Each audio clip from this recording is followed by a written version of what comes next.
BYU faced off against Texas Tech in their second game in the Big 12 tournament.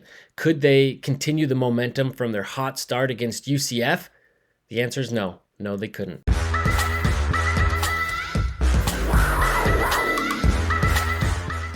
What's up? Welcome to Saturday's Warrior. I'm Trevor, and this is the channel where we talk all things BYU, Big 12, college realignment. In fact, we recently released a series of videos talking about the ACC and potential landing places for those schools if and when that conference does implode.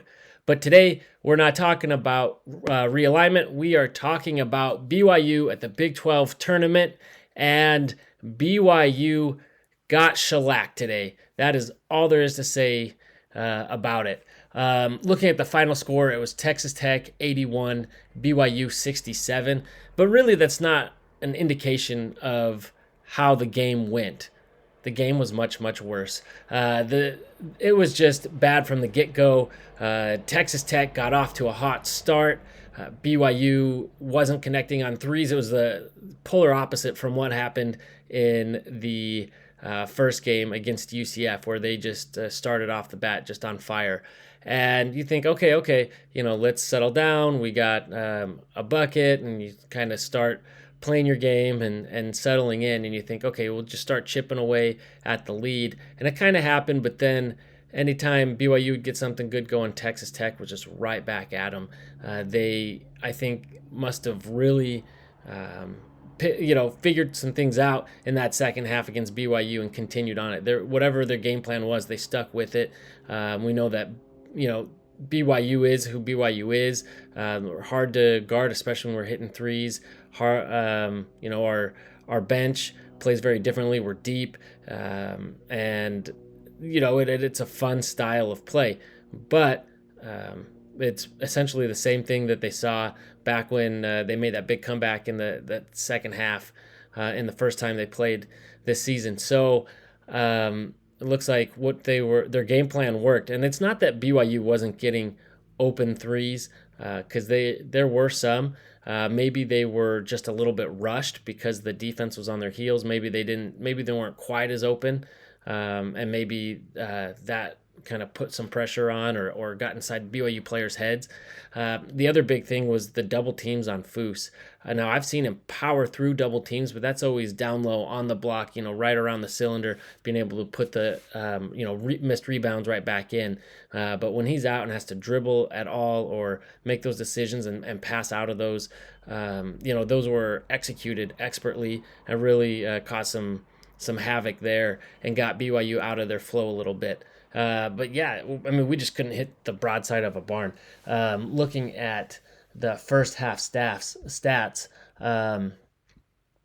just looking at it, Pop Isaacs was 6 of 11 shooting, 3 of 5. So BYU as a team in the first half was 7 of 33 shooting and 3 of 18 on threes. So he was, single-handedly out shooting BYU completely in terms of threes. And there's that number that we want to hit, the 10 threes. BYU never got there. 7 in the whole game out of how many total shots? 35. So just terrible shooting today. And so that's a big piece of it. And it's the definition of live and die by the three. You can live with this. We played a hard-fought game yesterday. That's why what I was saying was I really wish BYU could have just kept the pressure going. You saw Texas Tech not really let up, and they wanted to keep that lead big, knowing that at any time BYU, perhaps starts getting hot and starts closing that gap. And they were able to do that yesterday. BYU had done that. Maybe they could have rested people a little more. Maybe they come out a little fresher and are able to, connect on some more of those threes, keep the game from getting away from them. It was exciting. You see BYU. Actually, before I move on to that, the other thing about holding on to that lead, I loved it for Texas Tech.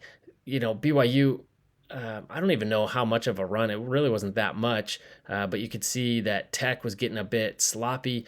Coach calls a timeout after a BYU score, and the lead's down to like 17. And I love it when coaches start sensing that and call the timeout before things start getting away from them. They don't think, oh, we'll get it back on the next play, whatever. He saw something in his players that they were letting up a little bit and didn't want to, knew that there was way too much time for BYU to still get back into the game, calls the timeout. I thought that was really well done. Now, BYU does start to get back into the game. Tech continues to be a little bit sloppy. They're also just not connecting at the same level. I don't know if that's just the pressure's off a little bit or if it's fatigue as, they're not quite as deep and down a player. But, BYU had their chance, and there was like a 5-minute scoring drought where Tech wasn't able to wasn't able to score, and BYU was cutting the lead down, but they weren't able to do anything major. I mean, over that stretch, I feel like there were like 3 backcourt violations from Tech, and and you rarely see that happen at all in a game. They had 3, and BYU, finally got it down to single digits, but you felt like at that point. It was, well, actually, at the beginning of their run, I felt like, well, it's too little, too late. And then they started proving me wrong, and they really cut it down.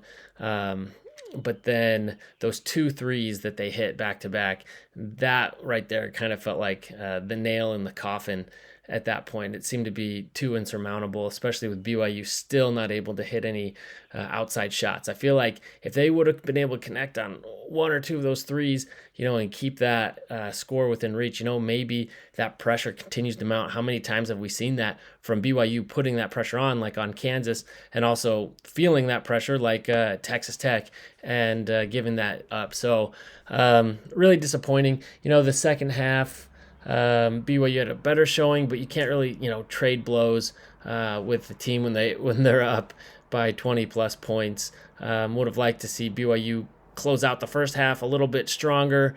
They just never seem to have that same intensity, even when we're down by 20 points and there's a loose ball. It just seemed like Tech was hustling to it. They really wanted it. You give them full credit. Now, on the bright side, the good news of this is, we don't have to go play likely a Houston or a TCU in the next game. It gives BYU this much longer to start resting and get ready for the tournament that really matters, which is the NCAA tournament. I'm not sure how this is going to impact the seeding. It seems like a 4 is probably out of reach now, but hopefully, I think a 5 is pretty well still considered where BYU should end up. So, and if that's the case, then I'm fine. Go rest, get healthy before that tournament. Hopefully, the injury with Khalifa, I hope that was more just precautionary. But again, you got a week to try to heal and rest up and get that sorted out. So, anyway, big bummer of a loss, but I guess if I have to look at the silver lining, it's now you can go back and rest and get healthy and not playing one more game, which would likely be a loss. I don't know. I'm kind of stretching it here. This was just bad all around.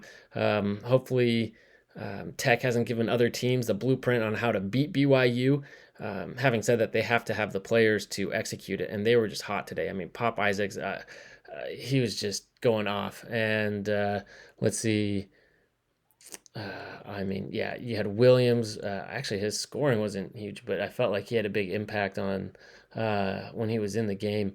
So, they had several players that were scoring in double digits, 5 players. So, anyway, they're not maybe deep, but they were all getting it done. The players that were out there. So, anyway. Big bummer, but look forward to being back in the NCAA tournament. Excited to see how that goes. And so please, if you a fan of BYU, Big 12, please consider liking this video and subscribing to our channel. Appreciate it. And go Cougs!